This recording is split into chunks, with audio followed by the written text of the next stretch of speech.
तो ये सारे डॉक्यूमेंट्स आपको अभी प्रिपेयर कर लेने हैं, क्योंकि डॉक्यूमेंट वेरिफिकेशन के समय इतना अधिक समय नहीं मिलेगा आपको कि डॉक्यूमेंट को प्रिपेयर कर पाएँ। तो हेलो दोस्तों, आप सभी का स्वागत है एक बार फिर से आपके अपने चैनल प्रीवियस 24.7 पर। तो कुछ बच्चों के काफ़ी ज़्यादा कमेंट्स आ रहे थे ईमेल्स पर भी और इंस्टाग्राम पर भी, और उनके काफ़ी ज़्यादा अच्छे नंबर्स बन गए हैं। तो उन्हें डॉक्यूमेंट वेरिफिकेशन के लिए थोड़ी सी चिंता हो रही थी, और कमेंट आया था कि सर डॉक्यूमेंट कौन कौन से प्रिपेयर करने हैं।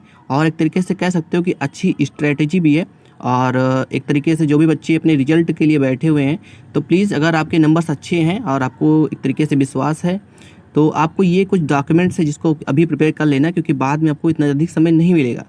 तो देखिए, हम लोग डॉक्यूमेंट के ऊपर बात करेंगे, और देखिए बहुत ज़्यादा समय नहीं मिलेगा और रिजल्ट आपके शीघ्र ही घोषित कर दिए जाएंगे। मेंस को लेकर के अभी भी क्वेश्चन मार्क लगा हुआ है। हालांकि मैंने इसके पहले की वीडियो में कुछ डिटेल्स जानकारी दी थी कि प्रीवियस ईयर में ऐसा कुछ बताया गया था कि मेंस आपके होंगे और स्किल टेस्ट वगैरह भी कुछ शायद लिया जाता है। ठीक है, तो अगर आपने नहीं देखा तो आप कमेंट में जाकर के देख सकते हैं। तो चलिए देख लेते हैं। देखिए, ये जो नोटिफिकेशन आपका है प्रीवियस ईयर का है, जो कि 12 अक्टूबर 2022 का है, और ये डॉक्यूमेंट वेरिफिकेशन से रिलेटेड ही है। तो आपको ये सारी जानकारी आपको होनी चाहिए और डॉक्यूमेंट आपको प्रिपेयर कर लेना है, क्योंकि बाद में इतना अधिक समय नहीं मिलता है आप सभी को। ठीक है, देखिए डॉक्यूमेंट वेरिफिकेशन की बात करें तो अगर पिछले वर्ष की देखें तो कई सारे डेट्स में आपके डॉक्यूमेंट वेरिफिकेशन कराए गए थे, जो कि 19, 20, 21, 27 और 28 अक्टूबर को कराया गया था। ठीक है, जो कि आपका सेंटर न्यू दिल्ली बना था। देखिए, अगर सेंटर की अगर हम बात करें तो मान लीजिए आप किसी जिस क्षेत्र में रहते हैं, ठीक है, उसके आसपास में जो भी ICAR का इंस्टीट्यूट होगा वहाँ पर आपके डॉक्यूमेंट वेरिफिकेशन कराया जाता है। ऐसे एग्जांपल के लिए अगर मान लीजिए आप महाराष्ट्र रिलेटेड है, तो उसके आसपास में जो भी ICAR का इंस्टीट्यूट होगा वहाँ पर ही आपका डॉक्यूमेंट वेरिफिकेशन होने वाला है। ठीक है, यानी नियर अबाउट कह सकते हो। तो चलिए डॉक्यूमेंट्स देख लेते हैं कि क्या क्या डॉक्यूमेंट्स आपको लगने वाले हैं। ठीक है, कुछ एक्स्ट्रा डॉक्यूमेंट्स भी हैं, उसको भी जानना बेहद ज़रूरी है, जो कि यहाँ पे नहीं दिया होता लेकिन वहाँ पर मांग लेते हैं। देखिए, आप यहाँ पे स्पष्ट रूप से पढ़ पा रहे होंगे, all eligible candidates are required to carry with them the following list of documents at the time of counselling and document verification. देखिए, पहले डॉक्यूमेंट वेरिफिकेशन होता है, उसके बाद में ही आपका काउंसलिंग वगैरह होता है। ठीक है, तो पहले डॉक्यूमेंट वेरिफिकेशन और काउंसलिंग दोनों में ही आपको लेकर के जाना होता है। तो सबसे पहला डॉक्यूमेंट की अगर हम बात करें, सबसे पहला डॉक्यूमेंट जो है वो आपका है original certificate pertaining to date of birth. तो आप सभी को तो पता ही है कि जो 10th का मार्कशीट होता है, ठीक है, या सर्टिफिकेट जिसको जो भी करना चाहो, ठीक है, वही आपका DOB के लिए काम करता है। ठीक है, लेकिन इसमें दो चीज़ें हैं। पहला वो है कि सर्टिफिकेट एंड मार्कशीट, ठीक है, दो अलग अलग चीज़ें होती हैं। लेकिन जिन भी बच्चों ने 2008 के बाद से एग्ज़ाम दिया, ठीक है, तो सर्टिफिकेट हो गया और दूसरा होता है मार्कशीट। ठीक है, तो जिन भी कैंडिडेट्स ने 2008 के बाद पेपर दिया है उनके लिए दोनों सेम ही होते हैं, यानी कि आपके सर्टिफिकेट एंड मार्कशीट दोनों एक ही होते हैं। लेकिन 2008 पे पहले जिन बच्चों ने पेपर दिया उनके लिए सर्टिफिकेट एंड मार्कशीट दोनों अलग अलग होते थे। ठीक है, तो इस बात को आपको ध्यान रखना है। अगर आप 2008 से पहले दिए तो आपको दोनों लेकर के जाने होंगे। ठीक है, उसके बाद आपका सेकेंड है original certificate pertaining to educational qualification, यानी कि जैसे आपने 12th कर रखा है या फिर ग्रेजुएशन किया है, ठीक है, तो उससे रिलेटेड आपको लेकर के जाना होगा क्वालिफिकेशन की डिग्री वगैरह। ठीक है, जैसे ग्रेजुएशन आपने किया है तो ग्रेजुएशन आपका 3 साल का होगा या 4 साल का होगा। ठीक है, तो अगर आपने सेमेस्टर वाइज किया है तो देखिए कुछ स्टेट्स में सेमेस्टर वाइज है, कुछ में ईयर वाइज है। ठीक है, तो सेमेस्टर वाइज अगर आपका है तो आपको सेमेस्टर वाइज ही आपके जो भी सर्टिफिकेट्स वो लेकर के जाने होंगे, और लास्ट में आपको जो डिग्री मिलती है वो भी वहाँ पर मांगी जाती है। ठीक है, तो ये तो आपके एजुकेशनल क्वालिफिकेशन से रिलेटेड हो गया। ठीक है, उसके बाद अगर हम बात करें आपकी जो थर्ड डॉक्यूमेंट है, ठीक है, तो आपको भी पता ही कि जो आपको आपका caste certificate and income certificate, वो तो दोनों आपको चाहिए ही चाहिए, आय प्रमाण पत्र और जाति प्रमाण पत्र। तो ये है आपका ओरिजिनल सर्टिफिकेट। ठीक है, तो जिन भी कैंडिडेट को रिजर्वेशन का फ़ायदा मिल रहा है, यानी रिजर्वेशन का लाभ उठा रहे हैं, तो उनको रिजर्वेशन से संबंधित जैसे SC, ST या OBC या दिव्यांग या EWS या इस तरीके से जो भी है उसका आपको लेकर के जाना होगा। ठीक है, उसके बाद जो अगला डॉक्यूमेंट अगर हम बात करें तो अगला जो डॉक्यूमेंट आपका है original copy of all other certificates uploaded at the time of filling of the application form such as caste, PWBD and EXSM।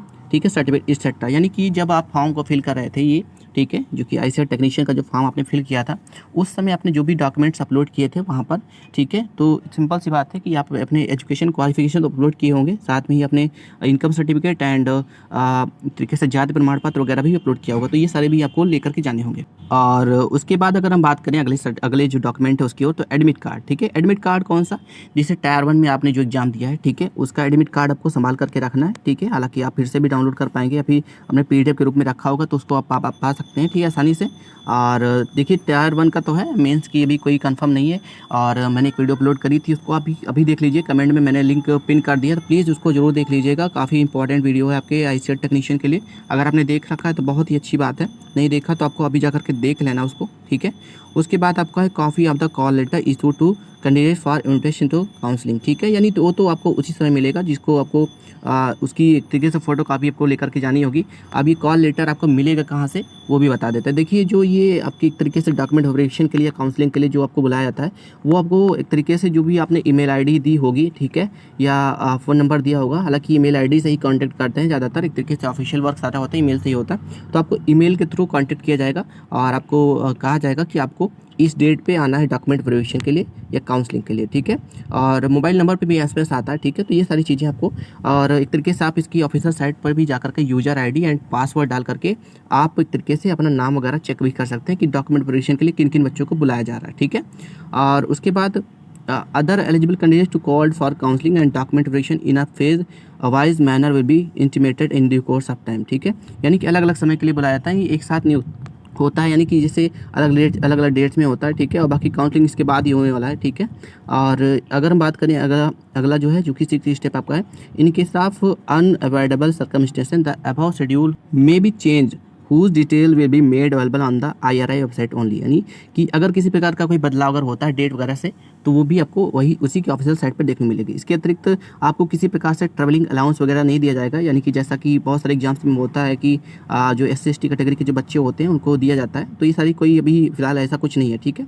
ऐसी कोई सुविधाएं ये लोग नहीं देने वाले हैं। तो ये सारी आपके डॉक्यूमेंट वेरिफिकेशन से रिलेटेड मैंने आपको पूर्ण रूप से जानकारी प्रोवाइड कर दी है। बाकी आप यहाँ पे लिस्ट जो देख पा रहे हैं, ये आपका जो है वही अक्टूबर से रिलेटेड जो न्यू दिल्ली में हुआ था डॉक्यूमेंट वेरिफिकेशन, उससे रिलेटेड है। और काफ़ी बच्चों के आपके आए थे, लगभग कह सकते हो कि आसपास 150 के आसपास बच्चे थे वहाँ पे, ठीक है। और ज़्यादा ही रहे होंगे, कई सारी लिस्ट थी, ठीक है। तो ये एक डेट के जो कि 19 अक्टूबर को ली गई थी, ठीक है। और टाइमिंग अलग अलग थी, सुबह 9:30 बजे थी, फिर उसका 1:30 बजे थी, ठीक है। इस तरीके से कह सकते हो कि 2 शिफ्ट में कराया जाता है, लगभग 4 या 5 डेट में आपके डॉक्यूमेंट वेरिफिकेशन कराए जाते हैं, ठीक है।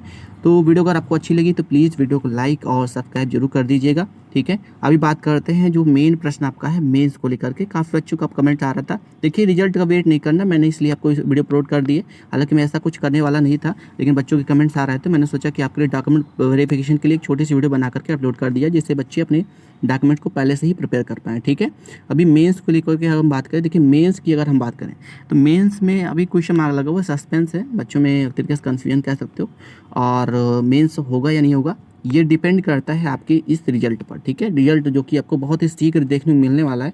और पिछले वर्ष 3 महीने के आसपास में रिजल्ट आया था, जैसा कि मैंने आपको पिछले 2 वीडियो से मैंने आपको जानकारी प्रोवाइड करी है। और हो सकता है कि आपको इसी 1 महीने या 2 महीने के भीतर ही आपको रिजल्ट देखने मिल जाए। आशा करता हूँ कि शीघ्र ही आपका रिजल्ट आए और आप सभी के सिलेक्शन अच्छे से हो जाए। और एक तरीके से मुझे भी काफ़ी खुशी होती है कि आप सभी के सिलेक्शन हो जाए अच्छे से, ठीक है। बाकी वीडियो प्लेलिस्ट में डाल रखा है मैंने, आप वहाँ पर आईसीएट टेक्नीशियन के नाम से प्लेलिस्ट है, वहाँ पर जाकर के पूरी डिटेल से देख सकते हैं। एक तरीके से डॉक्यूमेंट वेरिफिकेशन से लेकर के रिजल्ट तक पूरी जानकारी आपको मिलने वाली इस चैनल पे। तो नए हैं तो प्लीज़ वीडियो को लाइक और चैनल को सब्सक्राइब कर दें।